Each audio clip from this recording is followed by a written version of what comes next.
Hi friends, welcome back to Surekha Bedide channel. Friends, అందరు ఎలా ఉన్నారు? బాగున్నారా? నేను కూడా చాలా బాగున్నాను. సో నాకు ఇష్టమైన పండగల్లో బతుకమ్మ పండగ ఒకటి. చిన్నప్పుడు మా అమ్మతో మా సిస్టర్స్తో కలిసి మేము బతుకమ్మ చాలా బాగా చేసుకునే వాళ్ళము. సో బతుకమ్మ అనగానే మాకు చాలా హ్యాపీగా ఉండేది. పువ్వులన్నీ మా అన్నయ్య వాళ్ళు తెచ్చేవాళ్ళు, చక్కగా పేర్చేవాళ్ళము. సో కలర్స్ కూడా అద్దేవాళ్ళము. బతుకమ్మ పేర్చుకొని అందంగా రెడీ అయ్యి బాగా ఆడుకొని వెళ్ళి బతుకమ్మను వదిలేసి వచ్చేవాళ్ళము. సో ఇప్పటికీ కూడా నాకు బతుకమ్మ అంటే అంతే ఇష్టము.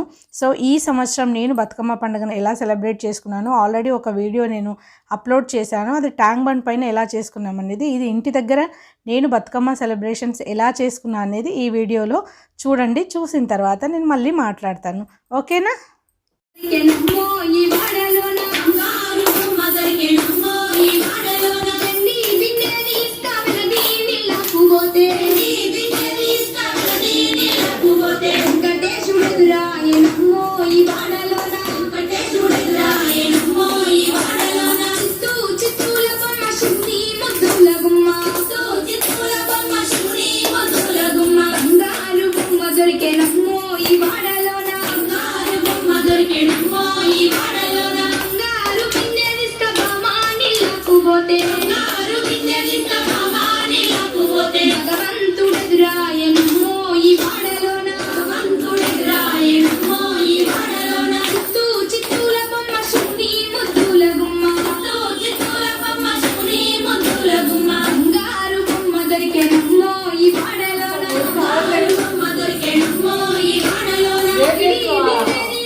చూశారు కదా నా బతుకమ్మ సంబరాలు ఈ విధంగా జరుపుకున్నాను. సో అక్క వాళ్ళ ఇంటి దగ్గర మేము బతుకమ్మ జరుపుకున్నాము ఈసారి. అక్కడ ఆడిన తర్వాత అక్క వాళ్ళ ఇంటి ముందు ఆడిన తర్వాత వాళ్ళ పక్క గల్లీలో డీజే పెట్టారు. సో అక్కడ కూడా వెళ్ళి చక్కగా బతుకమ్మ సంబరాలు జరుపుకున్నాను. అసలు డీజేతో ఒక రేంజ్కి ఆడాలనిపిస్తుంది. సో బతుకమ్మలాగే కాకుండా వేరే వేరే డాన్స్ లాగా కూడా చాలా బాగా ఆడుకున్నాము, కోలాటాలు ఆడుకున్నాము. సో చాలా చాలా ఎంజాయ్ చేసాము. ఆ విధంగా ఎంజాయ్ చేసిన తర్వాత తీసుకెళ్ళి బతుకమ్మని ట్యాంక్ బండ్లో వదిలేసి వచ్చాము. సో ట్యాంక్ బండ్లో వదిలేసి వచ్చినప్పుడు ఏ విధంగా అక్కడ ఎలా సెలబ్రేట్ చేసుకున్నామన్నది కూడా నేను ఒక వీడియో పెట్టాను. ఎవరైనా చూడని వాళ్ళు ఉంటే నా ఛానల్లో వీడియో ఉంది, వెళ్ళి చూసేసేయండి. సో ట్యాంక్ బండ్కి వెళ్ళలేని వాళ్ళు, చెరువుకి వెళ్ళలేని వాళ్ళ కోసం సో ఇలా పిట్స్ లాగా ఏర్పాటు చేశారండి. వీటిలో కూడా బతుకమ్మను వదిలారు కొంతమంది. సో ఇది కూడా నేను ఫస్ట్ టైం చూస్తున్నాను, నాకు చాలా బాగా అనిపించింది. అక్కడ కూడా కాసేపు ఇలా ఆడుకున్నాను అన్నమాట. సో ఫ్రెండ్స్, మీకు నా వీడియోస్ అన్ని ఎలా అనిపిస్తున్నాయి, నచ్చాయా? ఈ వీడియో నచ్చితే నా ఛానల్ సబ్స్క్రైబ్ చేసుకోండి, సపోర్ట్ చేయండి. వీడియో కింద రెడ్ కలర్ బటన్ ఉంటుంది, అది క్లిక్ చేసి ఒక బెల్ ఐకాన్ వస్తుంది, అది యాక్టివేట్ చేసుకొని ఆల్ అనే ఆప్షన్ తీసుకుంటే నేను వీడియో పెట్టగానే మీకు వచ్చేస్తుంది. మీరు నా వీడియోస్ అన్ని మిస్ అవ్వకుండా చూసేయచ్చు. ఈ వీడియో మీద మీ కామెంట్ తప్పకుండా కామెంట్ సెక్షన్లో తెలియచేయండి. వీడియోకి ఒక లైక్ ఇవ్వండి. అండ్ ఇంకా మంచి మంచి వీడియోస్ వచ్చేస్తాయి, చూడండి. తప్పకుండా మీ అందరి సపోర్ట్ నాకు ఉంటుందని ఆశిస్తున్నాను. ఇంకొక వీడియోలో మళ్ళీ కలుసుకుందాము. బాయ్.